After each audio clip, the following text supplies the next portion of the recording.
Hey guys, this is a real quick video. I just want to demonstrate a tip about a little gadget that was sent to me by Brandon McPhail, and it has to do with rear steer and four-wheel steer, and it's called a multiplexer. And what it allows you to do is switch the control of a servo between different channels. So instead of going into detail and explaining everything, I can do that later, but the little flashing thing is a little circuit board, and this is what it does. So right now I've got normal steering in the front, I've got the potentiometer handle in the rear, and then channel 4 right here. If I switch it, I've got the synchronized four-wheel steer, and that does nothing. And then as long as it's centered, when you turn it back, it goes right back. Like that. Pretty cool, right?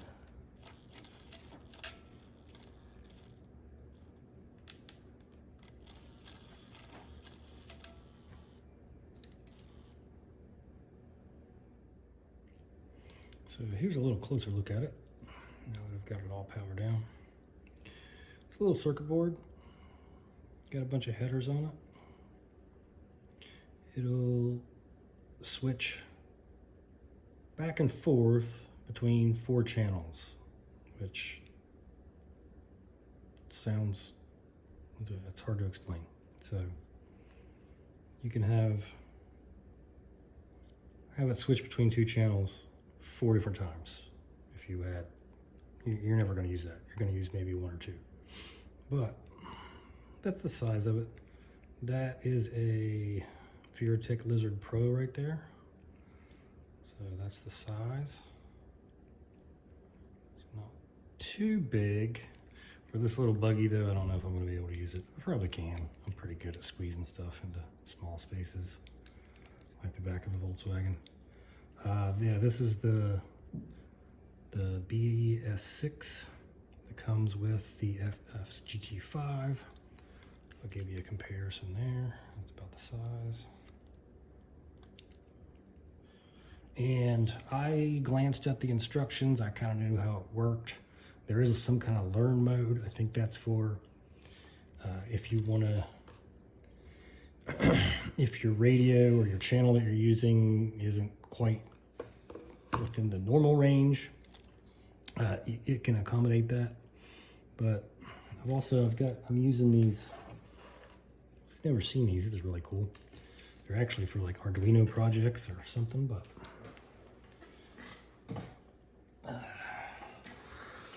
because I'm using BECs and stuff, and you really don't need all the power and ground wires. I just got, let's see, this is my rear servo signal. The power is going to a BEC. This is my channel 5, which has all 3 wires, which use 3 of these.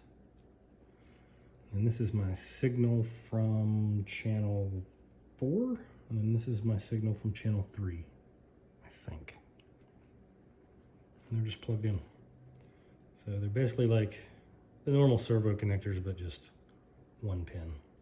And these particular ones are female on both ends. They come with, you can get male-male or male-female, and they're really good for experimenting with little projects like this. So those are pretty cool. I'll put a link for some of those if I can find it. This, I'm gonna put a link for.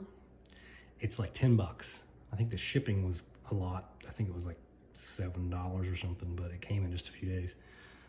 Really neat little gadget, and you can do a lot with it if you put your mind to it. In this application, it works great to get around the fact that you get the synchronized on only channel 3, and you want to be able to do this on channel 5 probably. So it fixes that problem without having channel assignments and mixing. So for 10 bucks plus shipping, pretty neat little idea there.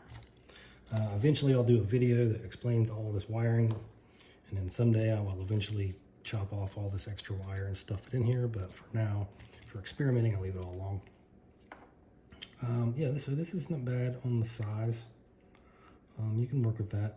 If that's a feature you really want, it's pretty easy to do. I mean, it took me all of 10 minutes to hook it up, and I had to reverse a couple of the channels and get it all work right and do some sub trim.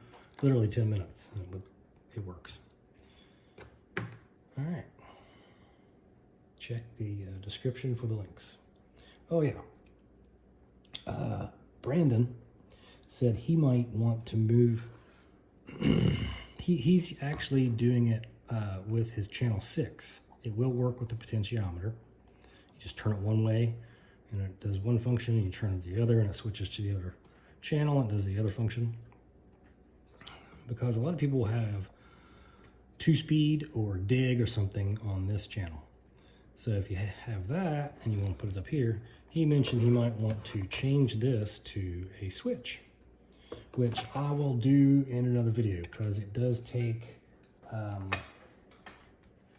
there's a few resistors and things you need to do it right.